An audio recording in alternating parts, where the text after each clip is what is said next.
ಈಗ ಇವತ್ತಿನ ದಿನ ನಾವೊಂದು ವಿಶ್ವ ಆರೋಗ್ಯ ದಿನವನ್ನ ಆಚರಣೆ ಮಾಡ್ತಾ ಇದ್ದೀವಿ. ಈ ಒಂದು ಆಚರಣೆಯ ಅವಶ್ಯಕತೆ ಇದೆಯಾ 21ನೇ ಶತಮಾನದಲ್ಲಿ? ಆರೋಗ್ಯ ಎಂದ್ರೆ ಏನು? 6 ಯೋಗ್ಯ: ಕಾಮ, ಕ್ರೋಧ, ಲೋಭ, ಮೋಹ, ಮದ, ಮತ್ಸರಗಳು. ಈ 6 ಅರಿಷಡ್ವರ್ಗಗಳನ್ನ ಯಾರು ಯೋಗ್ಯವಾಗಿ ಇಟ್ಕೋತಾರೆ, ಯಾರು ನಮ್ಮ ಒಂದು ನಿಯಂತ್ರಣದಲ್ಲಿ ಇಟ್ಕೋತಾರೆ, ಕಂಟ್ರೋಲ್ ಅಲ್ಲಿ ಇಟ್ಕೋತಾರೆ ಅಂತ ಹೇಳಿದ್ರೆ ಆಗ ನಾವು ಆರೋಗ್ಯವಾಗಿದ್ದೇವೆ ಅಂತ ಹೇಳಿದ್ರೆ ಅರ್ಥ. ಆರೋಗ್ಯ ಅನ್ನೋದು ಯಾರ ಒಂದು ಜವಾಬ್ದಾರಿ, ಇದು ಯಾರ ಸ್ವತ್ತು ಅಲ್ಲ. ಇವತ್ತಿನ ದಿನ ನನ್ನ ಆರೋಗ್ಯ ನಾನು ಕಾಪಾಡ್ಕೋಬೇಕು ಅಂತ ಹೇಳಿ ನನ್ನನ್ನಷ್ಟೇ ನೋಡ್ಕೊಂಡ್ರೆ ನಾನು ಸಾಕಾಗೋದಿಲ್ಲ.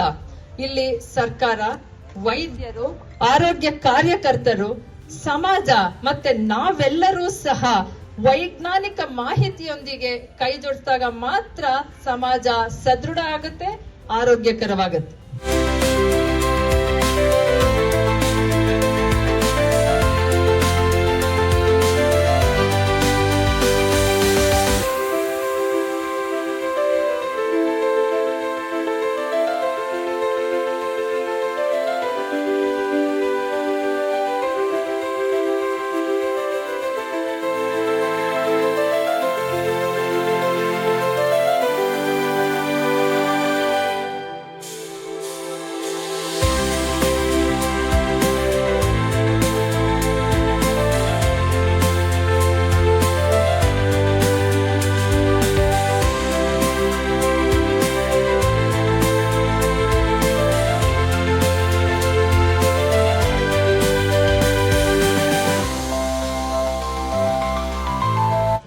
ಮುಚ್ಚಿದ ತಕ್ಷಣ ಯೋಚನೆಗಳು ಬರ್ತಾ ಇರುತ್ತೆ. ಯಾವಾಗ್ಲೋ ಆಗೋಗಿರೋದು, ಮುಂದೆ ಆಗ್ಬೇಕಾಗಿರೋದು. ಆದ್ರೆ ನೀವು ನಿಮ್ಮ ಗಮನನ ನಿಮ್ಮ ಉಸಿರಾಟದ ಕಡೆಗೆ,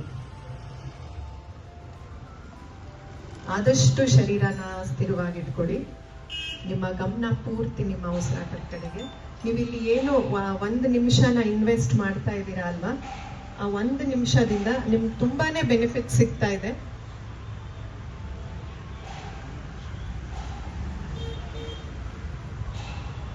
ಓಕೆ, ಈಗ ನಿಧಾನವಾಗಿ ಕಣ್ಬಿಡಿ.